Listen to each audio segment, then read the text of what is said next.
Hello friends, welcome back to ग्रोप मंत्रा। एक बार फिर से आपका स्वागत है ग्रोप मंत्रा में।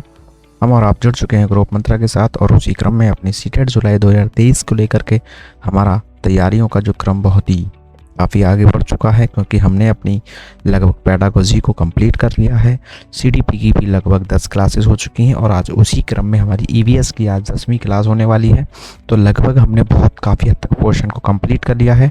अगर आपने इनमें से कोई सी भी क्लास अटेंड नहीं की है या आप चैनल पर नए हैं तो इसी वीडियो के डिस्क्रिप्शन बॉक्स में उन सभी क्लासेस का लिंक है, वहाँ से जाकर आप उनको एक्सेस कर सकते हैं, अटेंड कर सकते हैं। तो आज का हमारा साथियों इसी क्रम में सीटेट जुलाई 2023 को लेकर के ईवीएस यानी कि पर्यावरण अध्ययन में जो हम एनसीईआरटी बेस्ड इसको कवर कर रहे हैं, तो उसमें आज का हमारा टॉपिक होने वाला है आवास एवं आश्रय यानी कि होम एंड शेल्टर। जी हाँ, इसमें हमारे आवास एवं आश्रय से ईवीएस के पोर्शन में काफ़ी क्वेश्चन पूछे जाते हैं, क्योंकि हमारी जो प्राइमरी लेवल की एनसीईआरटी की बुक्स हैं उनमें इस पर चैप्टर्स हैं और उसमें से इनको शामिल किया जाता है हमारे सीटेट के ईवीएस पोर्शन वाले में क्वेश्चंस को। तो चलते अपने आज के इस महत्वपूर्ण सेशन की ओर, आवास व आश्रय। आज की हमारी क्लास का जो मुख्य टॉपिक है वो है आवास एवं आश्रय। जी हाँ, आवास एवं आश्रय, जिसे हम होम एंड शेल्टर भी कह सकते हैं। तो लेके चलते हैं डायरेक्ट आपको टू द पॉइंट। ठीक है साथियों, तो अगर हम बात करें सीटेट की, तो सीटेट में ईवीएस में कुछ हाउस या होम या शेल्टर से संबंधित कुछ क्वेश्चंस आते हैं। उसमें विभिन्न प्रकार के जो घर मकान आदि होते हैं, विभिन्न प्रकार की जलवायु के अनुसार कैसे कैसे मकान पाए जाते हैं आदि से संबंधित कुछ बिंदुओं पर इसमें चर्चा की गई है, जिन पर आज हम अपनी इस क्लास में चर्चा करने वाले हैं। तो साथियों, जैसा कि आप पिक्चर में देख पा रहे होंगे, आवास एवं आश्रय। जी हाँ साथियों, हमारे देश में अलग अलग राज्यों में भिन्न भिन्न घर होते हैं, यानी कि अलग अलग राज्य हैं और वहाँ पर भिन्न भिन्न प्रकार के घर जो हैं हमें देखने को मिलते हैं और जिनमें हम लोग रहते हैं। वही साथियों, घर हमें सर्दी से बचाते हैं, गर्मी से बचाते हैं, तूफान से बचाते हैं और भी अन्य कई दुविधाओं से बचाते हैं। जी हाँ साथियों, जो हमारा घर है, आश्रय है, कहीं ना कहीं इसका जो प्राथमिक रूप से उद्देश्य माना गया है वो सुरक्षा की दृष्टि से माना गया है। ये हमें सुरक्षा उपलब्ध कराने का काम करता है। कौन? हमारा आवास या आश्रय, जिसमें कि सर्दी, गर्मी, तूफान, विभिन्न जानवर, कीड़े मकोड़े और भी बहुत सारी ऐसी चीजें हैं जिनसे ये हमें बचाने का कार्य करता है। और साथियों, जैसी जहाँ की जैसी जलवायु होती है, जैसी वहाँ की स्थिति होती है, उसी प्रकार से उस क्षेत्र में वहाँ के घर और घरों के प्रकार भिन्न भिन्न देखने को मिलते हैं। साथियों, उसी क्रम में हमारे देश में हर जगह अलग अलग जलवायु पाई जाती है। जी हाँ साथियों, हम सभी जानते हैं कि हमारे देश की जलवायु एक मिश्रित जलवायु है, अर्थात सभी जगह एक जैसा मौसम हर समय नहीं पाया जाता है और कुछ जगहों पर बहुत ज़्यादा ठंड भी है, कुछ जगहों पर गर्मी भी है और कुछ जगहों पर ऐसा है कि वहाँ एक टाइम टू टाइम चेंज होता रहता है। साथियों, जलवायु के अनुसार हर जगह अलग अलग तरह के घर भी पाए जाते हैं, जैसा कि मैं आपसे पहले भी चर्चा कर चुका हूं। तो साथियों, आज की इस क्लास में, आज के इस टॉपिक में, आज के इस चैप्टर में हम विभिन्न जगहों पर पाए जाने वाले अलग अलग प्रकार के घरों के बारे में जानने वाले हैं। चलते हैं अपने आज की क्लास के पहले बिंदु की ओर। जी हाँ साथियों, मिट्टी के घर। जी हाँ, मिट्टी के घर। तो मिट्टी के घर जो हैं वो प्राय गांव में ज़्यादा पाए जाते हैं। जी हाँ बिल्कुल, जो लोग गांव से जुड़े हुए हैं वो इस बात को अच्छे से समझ सकते हैं कि जो मिट्टी के घर हैं वो गांव में ज़्यादा देखने को मिलते हैं। पहले ज़्यादा मिलते थे, अब थोड़ा गांव में भी कम देखने को मिलते हैं, लेकिन फिर भी कहीं ना कहीं उम्मीद करी जाए या ज़्यादा देखा जाए अनुमानित रूप से या चीज़ों को देखते हुए बात की जाए तो शहर की अपेक्षा गांव में जो मिट्टी के घर ज़्यादा पाए जाते हैं। मिट्टी के घर उन जगहों पे भी पाए जाते हैं साथ ही कि जहां पर गर्मी ज़्यादा पड़ती है। जी हाँ साथियों, ऐसे हमारे भारत के देश या ऐसी स्थान जहाँ की जलवायु गर्म है, यानी कि जहाँ पर गर्मी ज़्यादा पड़ती है, तो वहाँ पर भी हमारे जो घर हैं वो कैसे देखने को मिलते हैं? मिट्टी के घर देखने को मिलते हैं। ये कैसे होते हैं साथियों? इन घरों की दीवारें मोटी मोटी होती हैं। जी हाँ साथियों, 12 इंच, 14 इंच, कभी कभी 20 या 24 इंच मोटी तक इनकी दीवारें होती हैं, जबकि सामान्यतः पक्के मकानों में ये कम से कम 4 इंच की मोटाई वाली भी हो सकती हैं। जबकि यहीं पर जो कच्चे घर होंगे वहां पर इनकी दीवारें उनकी अपेक्षाकृत काफी मोटी होती हैं। और इसके पीछे इसका एक मूल कारण और भी है, क्योंकि एक तो मिट्टी है तो थोड़ा सा इतनी स्थायी तो नहीं होगा, थोड़ी कमजोर होगी, इसलिए इसको मोटा किया जाता है। साथ ही इसके इस कारण की वजह से ही मोटा बनाया गया, लेकिन इससे एक फायदा और हो जाता है कि इसमें जो है गर्मी अंदर नहीं जा पाती, अर्थात ऐसे मकानों में, कच्चे मकानों में गर्मी कम लगती है या गर्मी अंदर नहीं जाती है। इन घरों की जो छतें होती हैं वो झाड़ियों या छप्पर की बनी होती हैं, जैसा कि आप पिक्चर में देख ही पा रहे हैं। कुछ घरों के छत में नीम या कीकर की लकड़ी का प्रयोग किया जाता है ताकि उनमें कीड़ा न लगे।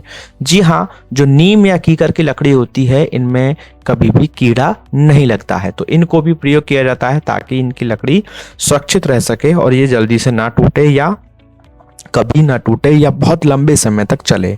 साथियों, इन्हीं घरों में जो जमीन होता है या फर्श होता है वहां पर क्या होता है कच्चे मकानों में, तो उसको जो है समय समय पर लीपा जाता है। जी हाँ साथियों, मिट्टी में जानवरों के जो गोबर होता है उसको मिला करके जमीन पे उसको लीप दिया जाता है। जैसा कि आप पिक्चर में देख पा रहे हैं कि ये महिला क्या कर रही है, मिट्टी और गोबर से बने इस मिक्सचर को जमीन पर क्या कर रही है, लीपने का कार्य कर रही है। ठीक है, जिसको गांव में चौका आदि करना है, चौका आदि लगाना भी बोल देते हैं। तो साथियों, इन कच्चे घरों को समय समय पर लीपा जाता है ताकि मिट्टी टूटे नहीं, ऊपर की तरफ उखड़े नहीं। साथियों, और इनकी विशेषता बात करें तो कच्चे मकानों की, तो इन घरों के फर्श को गोबर से लीपा जाता है जैसा कि आप बता चुके हैं, और इससे एक फायदा मिट्टी को बचाने का है, दूसरा फायदा यह भी है कि कीड़े नहीं आते हैं। और साथियों, मिट्टी को मजबूत बनाने के लिए जो चौका लगाया जाता है, जैसा कि मैंने बताया, गोबर और मिट्टी में भूसा और मिला देते हैं जिससे वो और हार्ड हो जाता है। और साथियों, ऐसे मकान हमारे भारत में ज़्यादातर कहाँ देखने को मिलते हैं, तो सामान्यतः हमारे जो देश के गाँव हैं उनमें तो देखने को मिलते ही हैं, साथ ही साथ जो राजस्थान का जो क्षेत्र है हमारे देश में स्थान है, यहाँ पर बहुत ज़्यादा तादाद में देखने को मिलते हैं। तो मिट्टी के घर सबसे ज़्यादा कहाँ पाए जाते हैं, राजस्थान आदि में। चलते हैं अपने घर के दूसरे प्रकार, आवास या आश्रय का दूसरा प्रकार है बांस या लकड़ी के घर। जी हाँ साथियों, बांस या लकड़ी के घर। तो इस प्रकार के घर उन क्षेत्रों में बनाए जाते हैं जहां बारिश अधिक होती है। जी हाँ साथियों, बांस या लकड़ी के घर ऐसी जगह पर बनाए जाते हैं जब बारिश बहुत अधिक होती हो, क्योंकि साथियों अगर आप विज्ञान पढ़े हैं तो विज्ञान में बताया जाता है कि जो लकड़ी है वो पानी में तैरती है, अर्थात डूबती नहीं है। तो जहां पर पानी ज़्यादा होता है, बारिश ज़्यादा होती है, बाढ़ आने की संभावना होती है, तो ऐसे जगहों पर लकड़ी के घर बनाए जाते हैं जिससे कि बाढ़ आती आने पर वे घर डूबे ना, या घर गिर भी जाएं तो उनमें से उनके ऊपर चढ़ करके हम बच सकें वहाँ के रहने वाले लोग। तो बांस या लकड़ी के घर ऐसे स्थानों पर बनाए जाते हैं जहाँ बारिश अधिक होती है। वही साथियों, ये जो मकान होते हैं बांस या लकड़ी के घर, ये जमीन से 10-12 फुट ऊपर या ऊंचे, यानी कि 3 से लगभग 3.5 मीटर ऊंचे बांस के मजबूत खंभों पर बनाए जाते हैं, क्योंकि अक्सर बारिश वाले इलाकों में बारिश होती रहती है, पानी भर जाता है। तो इस समस्या से भी बचने के लिए इनको ऊंचे ऊंचे बांस लगभग 10 से 12 फुट ऊंचाई पर जाकर के जब बनाया जाता है, 3 से 3.5 मीटर। जी हाँ साथियों, इनको पॉइंटों को बिल्कुल याद रखना है। 10-12 फुट बोल रहा है तो 10-12 फुट ही हमें याद रखना है, क्योंकि सीटेट में कूट बनाकर क्वेश्चन पूछे जाते हैं और वहां पर ये कंफ्यूजन क्रिएट करते हैं। तो साथियों, ये जमीन से 10-12 फुट 3 से 3.5 मीटर ऊंचे बांस के मजबूत खंभों पर बनाए जाते हैं ताकि बाढ़ आने पर घर को कोई नुकसान ना हो। और साथियों, ऐसे जो बांस या लकड़ी के घर हैं वो भारत में कहाँ पाए जाते हैं, तो हमारे भारत के असम या असम में ज़्यादा पाए जाते हैं, और हमारे मनाली आदि में ऐसे घर ज़्यादा देखने को मिलते हैं। कैसे, लकड़ी या बांस के घर। चलते हैं अगले घर की तरफ। अगला घर है साथियों पत्थर या लकड़ी के घर। तो मेनली इसमें पत्थर के या लकड़ी के घर की बात करें तो मैं बता चुका हूं थोड़ा लकड़ी के घरों के संदर्भ में, वहीं पर थोड़ा सा पत्थर को भी जोड़ेंगे। तो इस प्रकार के घर पहाड़ी इलाकों में ज़्यादा पाए जाते हैं। तो लकड़ी के घर हमारे बारिश वाले इलाकों में तो पाए ही जाते हैं, साथ के साथ पत्थर और लकड़ी यानी कि इन दोनों का या तो बहुत ज़्यादा प्रयोग है, या इस प्रकार से पत्थरों का ज़्यादा उपयोग करते हुए जो घर होते हैं वो कहाँ पाए जाते हैं। तो इस प्रकार के जो घर हैं जिनमें पत्थर या लकड़ी का ज़्यादा प्रयोग किया जाता है, तो ऐसे घर हमारे पहाड़ी इलाकों में बनाए जाते हैं। कहाँ बनाए जाते हैं साथियों, पहाड़ी इलाकों में बनाए जाते हैं। इन इलाकों में बारिश भी बहुत होती है और बर्फ भी बहुत पड़ती है, इसलिए ही यहाँ पर पत्थर या लकड़ी के घर बनाए जाते हैं। इन घरों की छत ढलवा होती है। ढलवा मतलब एकदम फ्लैट नहीं होती है, स्लोपी होती है, लुढ़कने वाली होती है। ऐसा क्यों होता है? क्योंकि जब बर्फ पड़ती है, अगर हमारी छत एकदम फ्लैट होगी तो उस पर बर्फ जम जाएगी, और जब बर्फ जम जाती है तो अक्सर आपने देखा होगा जब बर्फ बहुत ज़्यादा ठंडक पड़ती है तो कई बार हमारी पाइप की जो फिटिंग होती है, वाटर लाइन जो फिटिंग होती है, उसमें क्या होता है, वो फट जाती है। क्योंकि जब बहुत ज़्यादा जब बर्फ जम जाती है, जल जब ठोस अवस्था में आता है तो वो क्या करता है, उसमें प्रसार हो जाता है उसके आयतन में। तो बर्फ जब बनती है, जल से बर्फ का निर्माण होता है तो उसका आयतन में प्रसार हो जाता है। इस कारण क्या हो सकता है, छत पे दरारें आ सकती हैं, क्रैक्स आ सकते हैं। इसलिए वहां की छत ढलवा होती है ताकि जो भी बर्फ पड़े और धीरे धीरे लुढ़क के वो नीचे जमीन पर गिर सके और हमारी छत या मकान को कोई दिक्कत ना हो। तो साथियों, इन घरों की छत ढलवा होती है ताकि बारिश का पानी या बर्फ नीचे गिर जाए। कहीं भी छत समतल, यहाँ पर इनके स्थानों पर यानी कि पहाड़ी इलाकों में समतल छत देखने को नहीं मिलती है। कारण मैंने आपको साथियों बता ही चुका हूं। पत्थरों के घर पर चूने की पुताई होती है ताकि कीड़े ना लगे। ये घर एक मंजिले होते हैं या फिर 2 मंजिला होते हैं। साथियों, लद्दाख के लोग अपने घर की निचली मंजिल को सामान या जानवर रखने के लिए उपयोग करते हैं और दूसरी मंजिल पर ये खुद रहना पसंद करते हैं। तो लद्दाख के लोग क्या करते हैं, पहली मंजिल पर जानवरों को रखते हैं और सामान आदि को रखते हैं, और दूसरी मंजिल पर ये खुद रहना पसंद करते हैं। लद्दाख के लोग अपने घरों की समतल छतों का उपयोग, अगर इनकी छत थोड़ी भी समतल है या इस प्रकार की उनमें जगह जो होती है, उनको किसके लिए उपयोग करते हैं, अपनी फसल, सब्जी आदि चीजों को सुखाने के लिए उपयोग करते हैं। और साथियों, ऐसे घर जो हमने अभी बताया, पत्थर या लकड़ी के घर, कहाँ ज्यादा देखने को मिलते हैं, पहाड़ी इलाकों में जिसमें हमने बताया। तो उसमें मुख्यतः अगर हम नाम जोड़कर बात करें तो ऐसे घर हमारे जम्मू कश्मीर या हिमाचल ऐसे स्थानों में ज्यादा देखने को मिलते हैं। चलते हैं साथियों अपने अगले घर के प्रकार पर। अगला है साथियों ईंट के मकान या ऊंची ऊंची इमारतें, यानी कि जिसे आप कह सकते हैं पक्का मकान। तो हमारे भारत में सबसे ज्यादा देखे जाने वाले, पाए जाने वाले मकानों की बात करें तो वह है ईंट के मकान या पक्के मकान, या उसमें हमारी ऊंची इमारतें भी इन्हीं से बनी होती हैं। तो साथियों, इस प्रकार के घर समतल क्षेत्रों में पाए जाते हैं। कहाँ पाए जाते हैं साथियों, जहां पर समतल क्षेत्र है, यानी कि जहां की जमीन जो है वो एकदम फ्लैट है, जैसे कि हमारा उत्तर प्रदेश है और हमारा इसके आसपास के जो क्षेत्र हैं, कहीं ना कहीं ये समतल क्षेत्रों में वाले हमारा एरिया कहा जाता है।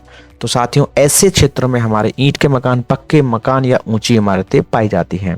भारत के मैदानी भागों में इस प्रकार के घर ज्यादा पाए जाते हैं। साथियों, जो समतल मैदान होते हैं वो मैदानी भाग है, यानी कि कहीं ना कहीं एक ही बात है। जो हमारे मैदानी भाग हैं उनकी भूमि जो है वो समतल पाई जाती है, तो वो एक ही बात हुई कहीं ना कहीं। चलिए आगे बढ़ते हैं साथियों। ये जो हमारे मकान होते हैं, पक्के मकान होते हैं, ईंट के मकान होते हैं, ये एक मंजिले भी होते हैं और बहुमंजिले भी होते हैं, जैसा कि आप पिक्चर में देख ही पा रहे हैं।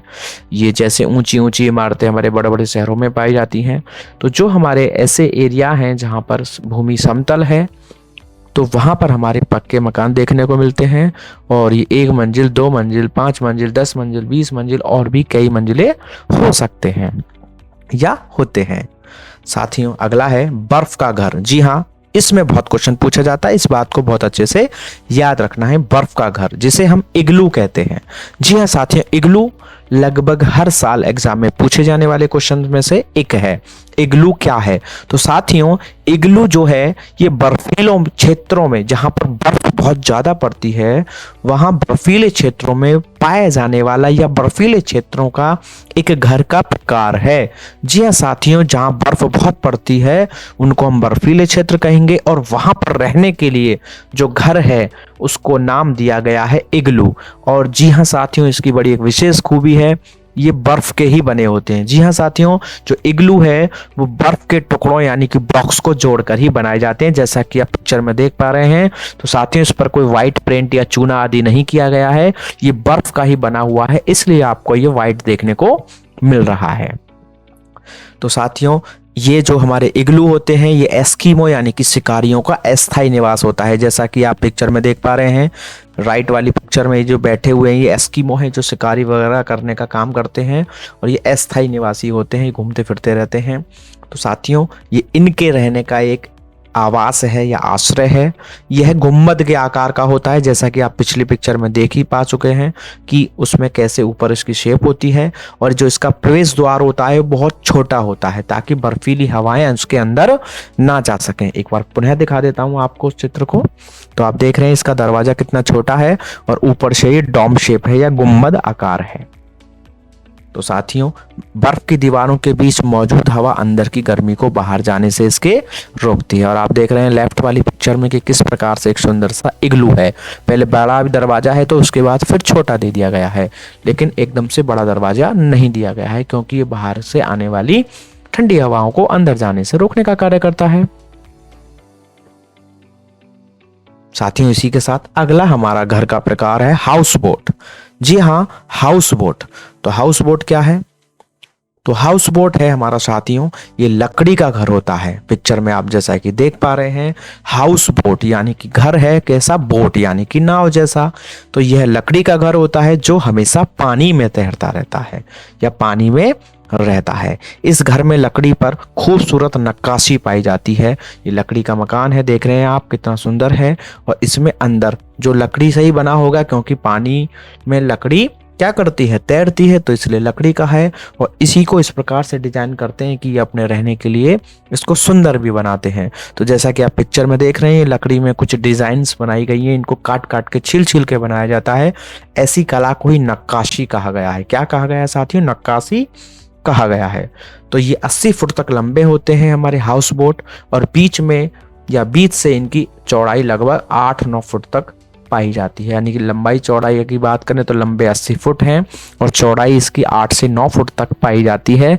इसमें लकड़ी का बहुत अच्छा सुंदर नक्काशी का काम किया जाता है ताकि अंदर से देखने में सुंदर लगे, आनंद आए इसमें रहने में। कश्मीर के हाउस बोटों की छत पर लकड़ी की नक्काशी पाई जाती है जिसे खत्म बंद कहा जाता है। जी हाँ, तो नक्काशी भी जो की जाती है लकड़ी पर, जो डिजाइन बनाई जाती है, इसको धारदार हथियार से छील छील कर या प्रहार कर करके लकड़ी पर एक डिजाइन बनाई जाती है जिसे नक्काशी कहा गया है। और उस नक्काशी का भी पर्टिकुलर नाम क्या है? खत्म बंद। जी हाँ, खत्म बंद इस नक्काशी जो की है इसमें हाउस बोट में की जाती है, जो एक लकड़ी पर की जाने वाली नक्काशी का नाम है। यहाँ के साथियों पुराने घरों की एक खास बात है कि इनमें जालीदार खिड़कियां पाई जाती हैं। जी हाँ साथियों, जो हाउस बोट होते हैं इनमें विंडो होती हैं, खिड़कियां भी पाई जाती हैं और ये कैसी होती हैं? जालीदार खिड़कियां होती हैं। और ये खिड़कियां बाहर की तरफ उभरी हुई पार नहीं जाती हैं। इन खिड़कियों को डब कहा जाता है, लेकिन हम इनको खिड़कियां कह रहे हैं समझने के लिए। लेकिन जो हाउस बोट में खिड़कियां होती हैं वो इनकी भाषा में उसको डब कहा जाता है। इनमें बैठकर बाहर का दृश्य बहुत ही अच्छा दिखाई देता है साथियों, क्योंकि एक तो है ये इलाका ये बहुत सुंदर जहां पर ये पाए जाते हैं, तो ऑब्वियसली बिल्कुल देखने में अच्छा लगेगा। तो डब कहा जाता है इन हाउस बोटों की खिड़कियों को। साथियों इन्हीं हाउस बोट के संदर्भ में और बात करें तो जैसे मकान में अलग अलग कमरे होते हैं। जी हाँ साथियों, जैसे हमारे आसपास हमारे पक्के मकान होते हैं उनमें अलग अलग कमरे होते हैं, उसी प्रकार से इसमें भी क्या पाए जाते हैं? अलग अलग कमरे पाए जाते हैं। और साथियों हाउस बोट जो हैं वो कश्मीर और केरल में बहुत पाए जाते हैं। तो अब अगर हम बात करें हाउस बोट जो हमारा घर है वो कहाँ ज़्यादा पाए जाते हैं, तो हाउस बोट हमें कश्मीर और केरल में पाए जाते हैं। जी हाँ, याद रखना है, मैं बार बार रिपीट कर रहा हूँ, Kashmir Kerala house boat. House boat का मतलब कश्मीर या केरल, यहाँ पर ज़्यादा पाए जाते हैं। और साथियों ये हाउस बोटों की एक और खूबी है कि ये टूरिस्ट यानी कि जो पर्यटक लोग हैं उनको भी बहुत ज़्यादा आकर्षित करते हैं। और ये उन्हीं के लिए होते हैं जो लोग वहाँ पर जाते हैं, रहना चाहते हैं, पर्यटक रुकेंगे तो 1-2 दिन को उनको रुकना भी पड़ेगा अगर घूमने जाएंगे, तो उनके लिए ही ये ज़्यादातर मुख्य तौर पर बनाए जाते हैं। इसी के साथ साथियों अगला हमारा आश्रय या आवास का प्रकार है डोंगा। जी हाँ, डोंगा सामान्यतः हम डोंगा मतलब उस पात्र को कह देते हैं जिसमें हम भोजन खाते हैं, लेकिन ये वो वाला डोंगा नहीं है साथियों। ये डोंगा है, ये कश्मीर में पाई जाने वाली नक्काशी रहित हाउस बोट है। जैसा कि साथियों अभी हमने पढ़ा था हाउस बोट, तो वो हाउस बोट बड़ा सुंदर सा, बहुत सारे कमरे, उसमें खिड़कियां, जिसको डब कहा गया है, ऐसा था। लेकिन साथियों वो जो हाउस बोट है वो एक्चुअल में टूरिस्ट पर्सन्स के लिए है, कहीं ना कहीं वो आमदनी या व्यवसाय या आय का स्रोत है उनका। लेकिन वहाँ के जो स्थायी निवासी हैं, जो लोग रहते हैं, वो किस में रहते हैं? वो डोंगा में रहते हैं। जी हाँ साथियों, क्योंकि उसको सुंदर बनाया गया था, बढ़िया नक्काशी करते हुए, खत्म बंद की गई थी, उसमें डिज़ाइनें बनाई गई थी, तो उसको बहुत ही सुंदर डिज़ाइन किया गया था, क्योंकि वो टूरिस्ट के लिए है। बाहर से आए लोगों को पैसे के बदले में उनको ठहरने के लिए उपलब्ध कराने की एक व्यवस्था, एक ऐसा मकान या आवास या ऐसा आश्रय है, तो वो इस प्रकार से डिजाइन किया गया था। लेकिन जो वहाँ के असली मूल निवासी हैं, जो वहाँ पे हमेशा रहते हैं, वो लोग रहते हैं डोंगा में। जी हाँ साथियों, डोंगा में। ये कश्मीर में पाई जाने वाली नक्काशी रहित हाउस बोट है। इसमें वहाँ के स्थानीय लोग रहते हैं, जैसा कि मैं आपको बता चुका हूँ। इसमें भी साथियों अलग अलग कमरे होते हैं। इसी के साथ साथियों अगला है हमारा घर का प्रकार शिकारे। जी हाँ, शिकारे। तो शिकारे क्या है? तो श्रीनगर में डल झील में यात्रियों के घूमने व शिकार के लिए क्या होते हैं? शिकारे होते हैं। जो भी साथियों हमारे, आपने देखा होगा आसपास लोग आजकल सोशल मीडिया पे आजकल क्या हमेशा डालते रहते हैं, जो भी कश्मीर या श्रीनगर इधर की तरफ घूमने के लिए जाते हैं तो वे अपनी तस्वीर एक साझा करते हैं, जिसमें बैठ करके इस प्रकार से करते हैं, जैसा कि आप पिक्चर में देख पा रहे हैं। तो इस प्रकार की एक नाव जैसी होती है, जिसमें हल्की सी छोटी सी एक छत जैसी रचना बना करके, और उसमें गद्देदार बैठने की सीट होती है, रंग बिरंगे कपड़ों वाली, जैसा कि आप पिक्चर में भी देख पा रहे हैं। तो एक्चुअल में ये डल झील में देखने को मिलती हैं। जी हाँ, श्रीनगर में डल झील में ये देखने को मिलती हैं, और इसमें यात्री घूमते हैं। और इसको क्या कहा गया? इस प्रकार की जो एक नाव जैसी रचना है तो ये नाव ही, लेकिन इसको थोड़ा सा मॉडिफाई किया गया है अलग तरीके से, जिसको इनकी भाषा में या इनके यहाँ पर शिकारे के नाम से पुकारा जाता है। तो साथियों श्रीनगर में डल झील में यात्रियों के घूमने के लिए क्या होते हैं? शिकारे होते हैं। साथियों अगला आपके सामने इसी क्रम में है टेंट। जी हाँ, यह लोगों का अस्थायी निवास है। टेंट आपने देखा होगा आसपास हमारे शादी ब्याह या ऐसे समारोह के वक्त पर हम प्रयोग करते हैं, लेकिन कुछ जगहों पर इसको काफ़ी यूज किया जाता है। कुछ लोग इनको लगभग साल भर यूज करते हैं। तो ये एक अस्थायी निवास है। जी हाँ साथियों, जो अक्सर घूमते फिरते रहते हैं या इस प्रकार के कुछ काम करते हैं जो वहाँ पर हमेशा लगकर पूरे साल भर नहीं किए जा सकते, तो वो इस प्रकार के जो निवासों का प्रयोग करते हैं, या उस प्रकार के लोग भी इन प्रकार के आवासों का प्रयोग करते हैं जो थोड़े से गरीब हैं या निम्न हैं, या बहुत ज़्यादा उनकी आर्थिक स्थिति खराब होती है। तो साथियों टेंट क्या है? तो ये टेंट जो है यह लोगों का अस्थायी निवास है। यह अलग अलग क्षेत्रों में अलग अलग चीज़ों से बना हुआ या होता है, जैसा कि आप देख ही पा रहे हैं। टेंट के विभिन्न प्रकार के चित्र भी देख रहे हैं। तो साथियों अगर इसी टेंट के संदर्भ में बात करें तो जो शहर में गरीब लोग होते हैं उनका जो मकान है, आवास है, आश्रय है, वो क्या होता है? टेंट का होता है। वो कैसा? प्लास्टिक का टेंट होता है। जी हाँ, इसमें बल्ली या बांस खड़ी करके उसको पिन्नी से या पन्नी से कवर कर देते हैं। उसको ही गरीब लोग जो है अपना आश्रय बना लेते हैं। इसी को हम क्या कह सकते हैं? प्लास्टिक का टेंट, जैसा कि आप पिक्चर में भी देख पा रहे हैं। लेकिन टाटा स्काई लगा हुआ है भाई, पिक्चर में गौर से देखिए साथियों। पिक्चर में लेफ्ट साइड में टाटा स्काई लगा हुआ है, बेशक प्लास्टिक का टेंट है भाई। वाह, चलिए जी, इसको लगा ला, बहुत बढ़िया। तो साथियों शहरों में गरीब लोग प्लास्टिक का टेंट डाल लेते हैं। कहीं कहीं टेंट कपड़ों के भी बने होते हैं, कहीं कहीं प्लास्टिक के बने होते हैं। साथियों जो हमारे पर्वतारोही होते हैं, अर्थात जो पर्वतों पर जाने का काम करते हैं, पर्वतों के आसपास रहते हैं या पर्वतों से संबंधित किसी प्रकार की एक्टिविटी में संलग्न हैं, तो ऐसे लोग टेंट की 2 तह वाली प्लास्टिक शीट से बने होते हैं इनके टेंट। जी हाँ साथियों, तो वो 2 लेयर वाली होती है ताकि उनको ठंड ना लगे। सामान्यतः एक होती है, लेकिन पर्वतारोही या जहां पर ठंड ज्यादा है वहां पर टेंट वाले मकान जो बनाए जाते हैं या टेंट की जो व्यवस्था की जाती है वो डबल तह वाली शीट होती है प्लास्टिक की। साथियों उसी के अगर हम संदर्भ में बात करें तो लद्दाख के चांगपा जनजाति के लोग, जैसा कि हमने अपनी पिछली क्लास हमारी यात्रा में भी इसके बारे में चर्चा की थी। अगर आपने क्लास अटेंड नहीं की है तो प्लीज डिस्क्रिप्शन बॉक्स में यात्रा क्लास का लिंक है, आप वहां से जाकर उस क्लास को एक्सेस कर सकते हैं और उस क्लास का आनंद ले सकते हैं। तो साथियों लद्दाख के चांगपा जनजाति के लोग याक के बालों की पट्टियों से टेंट बनाते हैं जिसे रेबो कहते हैं। जी हाँ, रेबो क्या है? याक के बालों से बनाया गया टेंट का मकान। साथियों जो टेंट के मकान होते हैं या टेंट बनाने के लिए जो रेबो है उसमें पट्टियों का इस्तेमाल किया जाता है। ये पट्टियां याक के बालों से बुनकर बनाई जाती हैं और फिर इन्हें सिलकर जोड़ लिया जाता है तथा ये पट्टियां बहुत ही गर्म और मजबूत होती हैं क्योंकि याक के बालों से बनाई जाती हैं। उससे हम ऊन या ऐसी चीजें भी बनाते हैं तो ऑब्वियसली वो एक गर्म होंगे। गर्म से मतलब वो हवा को आर पार नहीं जाने देती हैं। इन पट्टियों को 9 डंडियों के सहारे जमीन से बांध दिया जाता है और फिर उसी प्रकार से घर तैयार किया जाता है, टेंट हाउस।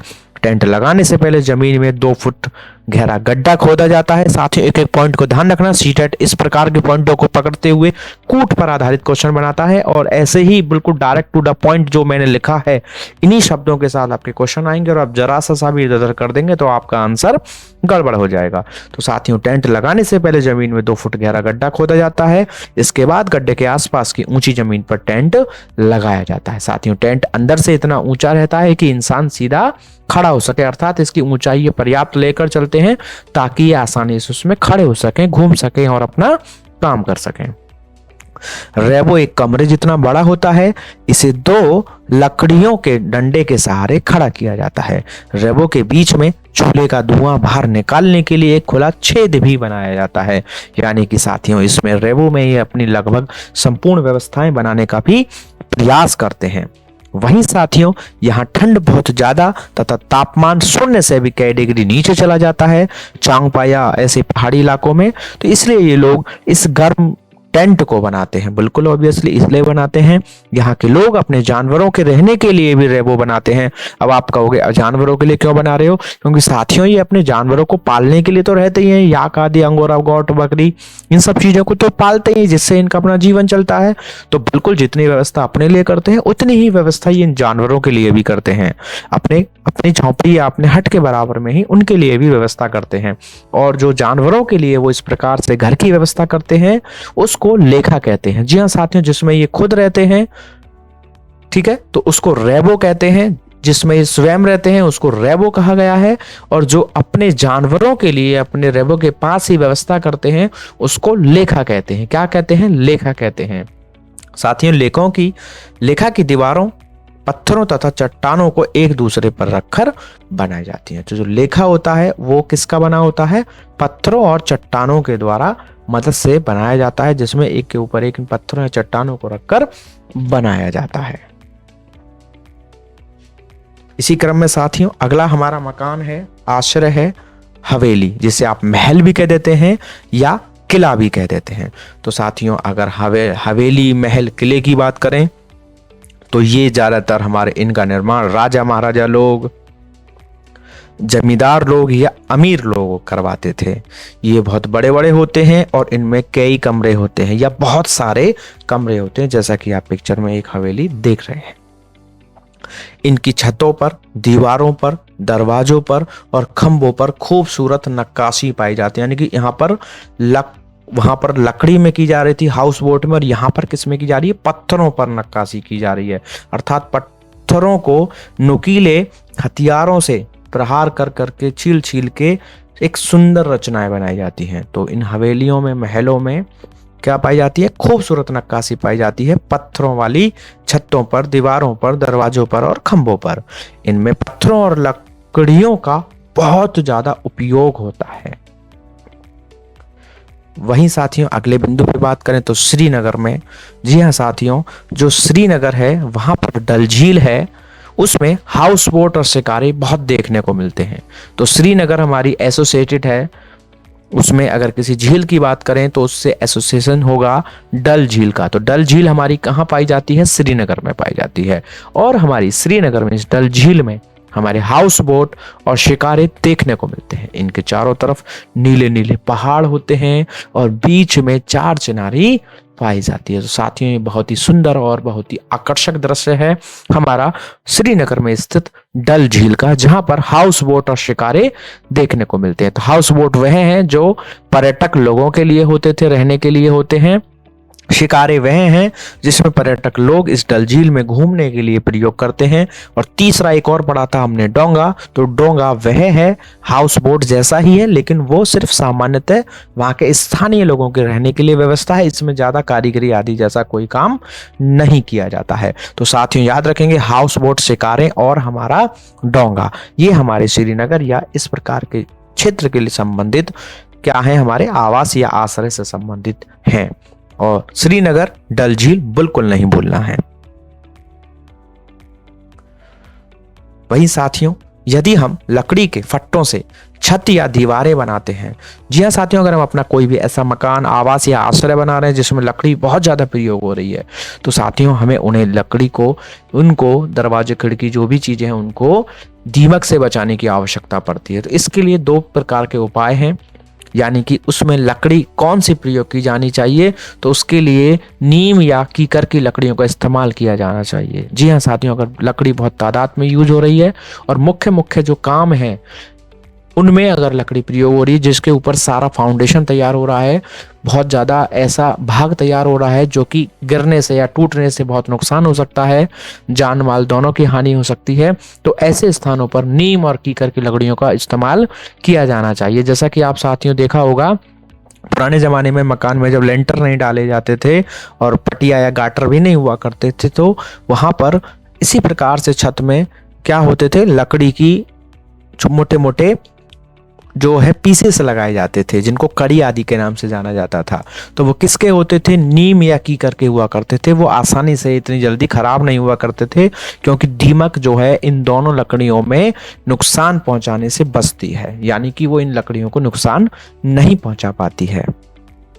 इसी क्रम में साथियों, अगला और हमारे इस आवास या आश्रय से क्लास का अंतिम बिंदु, जिसमें कि हम जानेंगे, क्योंकि सीटेट में पूछा जाता है कि कौन सा जीव का आश्रय कौन सा है, अर्थात जो जानवर हैं वो कौन सा जानवर के घर को किस नाम से जाना जाता है। जी हाँ, विभिन्न जानवरों के घरों को किन किन नामों से जाना जाता है। तो साथियों उसी क्रम में चर्चा करेंगे कुछ खास जानवरों की या जीवों की और उनके अपने आश्रय की। तो चलते हैं। तो साथियों शेर, जी हाँ साथियों शेर, तो शेर की बात करें तो ये मांद में रहता है, जिसे इंग्लिश में डेन कह सकते हैं। जी हाँ साथियों, तो शेर कहाँ रहता है, मांद में रहता है, जिसे डेन कहते हैं। कुत्ता कहाँ रहता है, तो कुक्कुटशाला में रहता है, जिसे आप केनाल भी कह सकते हैं। जी हाँ साथियों, कुत्ता कहाँ रहता है, कुक्कुटशाला या केनल में।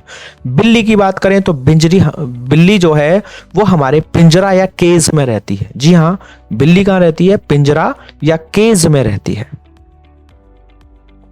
वहीं साथियों बात करें भेड़ की, तो भेड़ का रहने का आवास या आश्रय स्थल है बाड़ा।